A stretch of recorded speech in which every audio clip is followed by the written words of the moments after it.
జగన్మోహన్ రెడ్డి ముఖ్యమంత్రిగా ఉన్న సమయంలో అధికారాన్ని అడ్డం పెట్టుకొని తన సొంత పత్రికకు ఛానళ్ళకి ప్రజాధనాన్ని ఆయన యాడ్ల రూపంలో 600 కోట్లకు పైగా వెచ్చించారు అంటూ ఇప్పటి ఆంధ్రప్రదేశ్ ముఖ్యమంత్రి వర్యులు చంద్రబాబు గారు జగన్మోహన్ రెడ్డి మీద ఆరోపణలు చేస్తున్నటువంటి నేపథ్యంలోనే ఇప్పుడు సాక్షి యాజమాన్యం ఒక్కసారిగా దీని మీద స్పందించడం, మాకు భారతీరెడ్డి గారికి అసలు సంబంధమే లేదు, సాక్షి పత్రికకి సాక్షి ఛానల్కి భారతీరెడ్డి గారికి అసలు సంబంధం లేదు అన్నట్లుగా ఇప్పుడు సాక్షి యాజమాన్యం ఫ్లేట్ ఫిరాయిస్తున్నటువంటి నేపథ్యంలో అసలు ఈ అంశంలో ఏం జరుగుతుందనేది మనం విశ్లేషణ చేసుకునేటువంటి ప్రయత్నం అయితే చేద్దాం. ప్రస్తుతం మనతో పాటు ఉన్నారు ప్రముఖ రాజకీయ విశ్లేషకులు రాజేష్ అప్సాని గారు. సార్తో మాట్లాడు. సార్ నమస్తే సార్. మొన్న చంద్రబాబు గారు జగన్మోహన్ రెడ్డి ముఖ్యమంత్రిగా ఉన్నటువంటి సమయంలో అధికారాన్ని అడ్డం పెట్టుకొని సొంత ఛానళ్ళకి పత్రికకి యాడ్ల రూపంలో 650 కోట్లకు పైగానే ప్రజాధనాన్ని వెచ్చించుకున్నారు, దోపిడీ చేశారు అంటూ ఆరోపణలు చేసినటువంటి నేపథ్యంలో అసలు ఇక భారతిరెడ్డి గారు అరెస్ట్ అవ్వడం ఖాయం, ఇక సాక్షి ఛానల్ మూతపడిపోతుంది, ఇటువంటి ప్రచారాలు జరిగిన నేపథ్యంలోనే ఇప్పుడు సాక్షి యాజమాన్యం ఒక్కసారిగా ప్లేట్ ఫిరాయించడం, భారతిరెడ్డికి మాకు సంబంధమే లేదు అన్నట్లుగా చెప్తున్నారు. ఏంటి సార్ దీని మీద మీ విశ్లేషణ?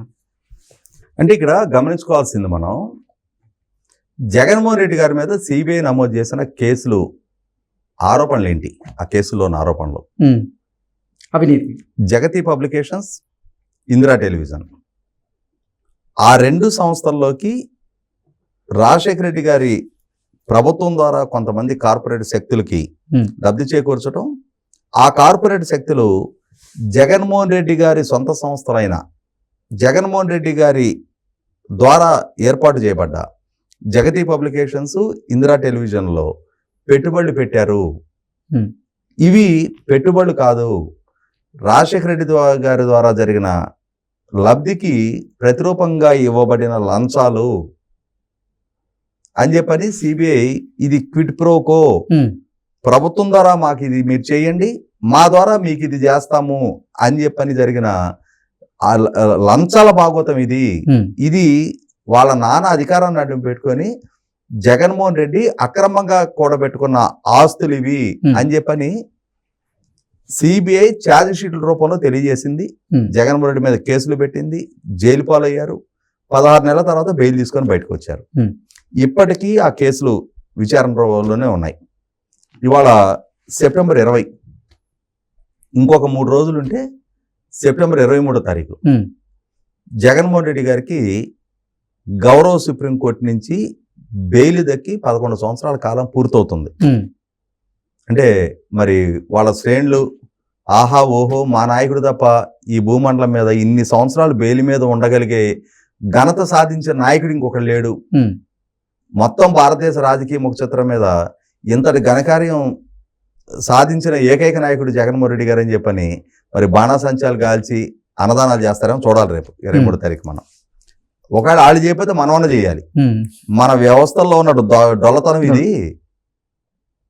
ఇన్ని కేసులు, ఇన్ని వేల కోట్ల అవినీతి సంపాదకు సంబంధించిన ఆరోపణలు ఎదుర్కొంటున్న వ్యక్తి 11 సంవత్సరాలుగా కేసు విచారణకి సహకరించకుండా ఉన్నా కూడా స్వేచ్ఛగా బయట తిరుగుతా ఉన్నాడు, పెద్ద పెద్ద పదవులు అనుభవిస్తా ఉన్నాడు, అతనే వ్యవస్థను శాసిస్తున్నాడు అని చెప్పని మనమైనా సరే దాన్ని వెలుగులోకి తేవాల్సిన అవసరం ఉంది.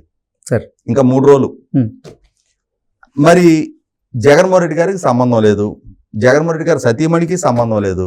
మరి ఇప్పుడు ఎవరి ఆస్తులు, ఆ సంస్థలు ఎవరి, వాటి యాజమాన్యం ఎవరు, ఎవరివైతే జగన్మోహన్ రెడ్డి గారిని ఎందుకు లోపల పెట్టారు తీసుకెళ్ళి?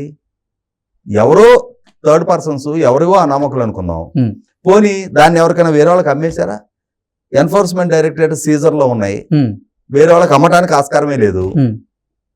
కాబట్టి సాంకేతికంగా వ్యక్తులకి అంటే ఆ పదవులు, ఆ యాజమాన్యం చూసే వ్యక్తుల పేర్లు మార్పు చేర్పులు చేస్తూ ఉండొచ్చు. ఎందుకు భారతిరెడ్డి గారు ఈ అంశంలో అరెస్ట్ అవ్వడం ఖాయమని భావించారా?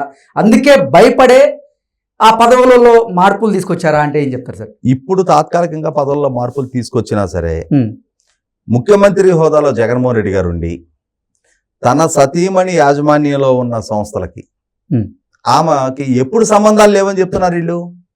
ఇప్పుడు సంబంధాలు లేవంటున్నారా? ఉమ్. జగన్మోహన్ రెడ్డి గారు ముఖ్యమంత్రిగా కొనసాగిన 5 సంవత్సరాలు కూడా సంబంధాలు లేవని చెప్తున్నారా?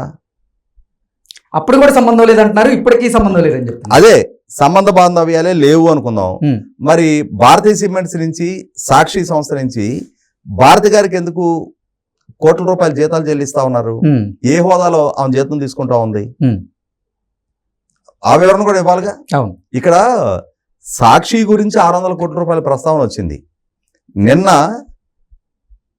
58,000 ఇళ్ళు నిర్మాణం చేస్తాను అని చెప్పని కాంట్రాక్ట్ తీసుకున్న పెద్ద మేస్త్రి అనే హోదాలో కాంట్రాక్ట్ తీసుకున్న అతను రాప్తాడు ఎక్స్ఎమ్మెల్యే తోపుదుర్తి ప్రకాష్ రెడ్డికి సంబంధించిన రాక్రీట్ అనే సంస్థ ఉమ్. ఏ సిమెంట్ కొంది? భారతీయ సిమెంటే కొంది. ఓకే. అంటే ఏంటి? ప్రభుత్వ కార్యక్రమాలన్నిటికీ రాష్ట్రంలో ఇంకా వేరే సిమెంటే ఆప్షన్ లేనట్టుగా ఉమ్. జగన్మోహన్ రెడ్డి గారి కుటుంబ యాజమాన్యంలో ఉన్న భారతీయ సిమెంట్ మాత్రమే కొన్నారు. అలాగే జగన్మోహన్ రెడ్డి గారి పాలనా హయాంలో 483 కోట్ల రూపాయలు యాడ్ రెవెన్యూ INPR డిపార్ట్మెంట్ ద్వారా వివిధ సంస్థలకి కట్టబెడితే ఉమ్. అందులో 403 కోట్ల రూపాయలు అక్షరాల సాక్షికి మాత్రమే దక్కాయి. ఓకే. ఇవాళ సాక్షి సర్క్యులేషన్ బేసిస్ లో మాకు ఆ యాడ్స్ వచ్చాయని చెప్పని చెప్పుకునే ప్రయత్నం చేసిన ఉమ్. సర్క్యులేషన్ ప్రాతిపదికగా అనుకుంటే ఈనాడు కన్నా సాక్షి సర్క్యులేషన్ ఎక్కువ కాదు. ఉమ్. అదే సందర్భంలో అసలు సర్క్యులేషన్ లక్షల్లో ఉన్న ఆంధ్రజ్యోతికి అసలు యాడ్స్ ఎందుకు ఇవ్వలేదు? ఉమ్. ఇంపార్షియల్ గా అన్ని పత్రికలకి ప్రోరేటా ప్రకారం కేటాయించాలి కదా అవును. వాళ్ళకున్న సర్క్యులేషన్ బేసిస్ లో. అదే సందర్భంలో ఇంకొక ఆరోపణ ఏంటి? సాక్షికున్న సర్క్యులేషన్ ని ఆర్కెస్ట్రేటెడ్ గా పెంచి చూపించారు. ఉమ్. ప్రభుత్వ ధనంతో 2,60,000 మంది వాలంటీర్లకి ప్రతి నెల ప్రభుత్వమే జీతం ఇచ్చి వాళ్ళ ద్వారా సాక్షి కొనుగోలు చేయించారు. ఉమ్. ప్రభుత్వం అధికారంలో ఉంది కాబట్టి వాళ్ళ కుటుంబ యాజమాన్యంలో ఉన్న సాక్షి పత్రికల్ని అన్ని ప్రభుత్వ కార్యాలయాలకి బలవంతపు పంపిణీ చేయించారు. ఉమ్. ఈ విధంగా ప్రభుత్వ ధనంతో బలవంతంగా సాక్షి సర్క్యులేషన్ పెంచి చూపించి ఆ పెరిగిన సర్క్యులేషన్ ని బూచిగా చూపించి, సాగ్గా చూపించి యాడ్ రెవెన్యూలు కట్టబెట్టారు. ఉమ్. కానీ ఇవేమీ చేయకుండానే నెంబర్ 1 స్థానంలో ఈనాడు ఉంది. అవును. మరి ఆంధ్రజ్యోతి నెంబర్ 3 స్థానంలో ఉంది. నెంబర్ 1 స్థానంలో ఉన్న ఆంధ్రజ్యోతికి ఇంతకన్నా, ఈనాడుకి ఇంతకన్నా ఎక్కువ యాడ్స్ ఇవ్వాలి. ఉమ్. మరి ఎందుకు ఇవ్వలేదు? సాక్షికి మాత్రమే ఎందుకు 403 కోట్లు దక్కాయి? ఉమ్. మిగిలిన అన్ని సంస్థలకి కలిపి 480 కోట్లు ఎట్లా దక్కినాయి? ఉమ్. అసలు ఆంధ్రజ్యోతికి కొద్ది లక్షలు మాత్రమే, 26 లక్షలు 27 లక్షలు అంత మాత్రమే ఎందుకు దక్కినాయి? ఉమ్. వీటికి మొట్టమొదటి వివరణ ఇవ్వాలి. కాబట్టి ప్రభుత్వం ఎప్పుడైతే INPR కమిషనర్ గా పనిచేసిన విజయ్ కుమార్ రెడ్డి మీద విచారణకు ఆదేశించిందో ఉమ్. అతను గాయం. అవును. ఇవాళ పరారీలో ఉన్నాడు. అదే సందర్భంలో ప్రభుత్వం అధికార దుర్వినియోగానికి పాల్పడింది, అవినీతికి పాల్పడింది. పాలకుడిగా జగన్మోహన్ రెడ్డి గారు భయము, పక్షపాతము, రాగద్వేషాలకు అతీతంగా పరిపాలన చేస్తానని చెప్పని రాజ్యాంగం మీద ప్రమాణ స్వీకారం చేసిన పాలకుడు పక్షపాత ధోరణితో తాను నిర్ణయం తీసుకునే స్థాయిలో ఉండి, ఆ అధికారం తన చేతిలో ఉండి వ్యవస్థను దుర్వినియోగం చేసి తన కుటుంబ యాజమాన్యంలో ఉన్న సంస్థకి ఆర్థిక ప్రయోజనం చేకూర్చుకున్నాడు అనేది ఒక స్పష్టత వచ్చేసింది. ఉమ్. కాబట్టి ఇప్పుడు విచారణ జరుగుద్ది.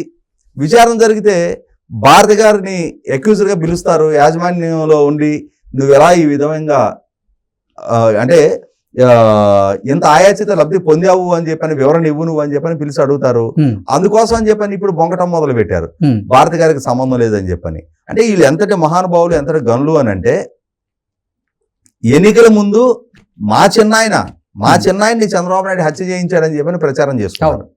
ఎన్నికలు పూర్తయిపోయి ఈయన అధికారంలోకి వచ్చిన తర్వాత ఈయనే ఆ కేసు విచారణకు ప్రతిబంధకాలు సృష్టిస్తున్న నేపథ్యంలో వాళ్ళ చిన్నాయన కుమార్తె కోర్టుకు వెళ్ళి సిబిఐ విచారణ తీసుకొచ్చుకొని సిబిఐ విచారణలో అసలు దోషులు పలానా వాళ్ళని చెప్పి నిర్ధారణ చేయంగానే, అరే మా చిన్నాయన మొత్తం ఉమనైజర్ అండి, ఆయనకి ఎక్స్ట్రా మ్యారిటల్ అఫైర్స్ ఉన్నాయి, ఆయన వేరే ఇంకొక ముస్లిం అమ్మాయిని పెళ్లి చేసుకున్నాడు, ఆమెకు ఒక కొడుకున్నాడు, ఆస్తి తగాదాల్లో ఆయన కూతురు అల్లుడే చేయించారు ఈ హత్య అని చెప్పని వాళ్ళ పేపర్లో రాయించారు. ఈయన స్వయంగా బహిరంగ సభల్లో మా చిన్నాయన హత్య ఎవరు చేశారనేది చచ్చిపోయిన ఆయనకి తెలుసు, ఆ భగవంతుడికి తెలుసు. అంటే చచ్చిపోయిన ఆయన వచ్చి చెప్పడం, దేవుడు వచ్చి చెప్పడు. కాబట్టి పాలకుడిగా ఈయన చెప్పడం, పాలకుడిగా ఈయన నిర్ధారించడం. ఎన్నికల్లో వాడుకోవడానికి మాత్రం చిన్నాయన కావాలి. అంటే అట్లాగే వీళ్ళ అవసరాలు గడపడానికి, వీళ్ళ గురించి ప్రచారం చేయడానికి సాక్షి కావాలి, యాడ్ రెవెన్యూ కట్టబెట్టడానికి సాక్షి కావాలి. కానీ ఒక విచారణ ఎదురవుతుంది, ఆ విచారణ కమిషన్ ముందు కూర్చోవాల్సిన పరిస్థితులు ఉత్పన్నం అవుతాయంటే మాకు సాక్షికి సంబంధం లేదు. ఇంకొక అడుగు ముందుకేస్తాడు రేపు అవసరమైతే. అసలు భారతికి నాకే సంబంధం లేదా, ఏదో మేము ఒక రూఫ్ కింద కలిసి ఉంటామే కానీ ఆమెకి మాకు అసలు సంబంధం లేదు అని చెప్పని కూడా చెప్తారు అవసరమైతే. అంతకైనా తెగించగలిగిన గనులు. ఇవాళ చెల్లితో సంబంధం లేదు, తల్లితో సంబంధం లేదు, రేపు భార్యతో కూడా సంబంధం లేదని చెప్పడమే ఉంది. Okay okay sir, thank you so much.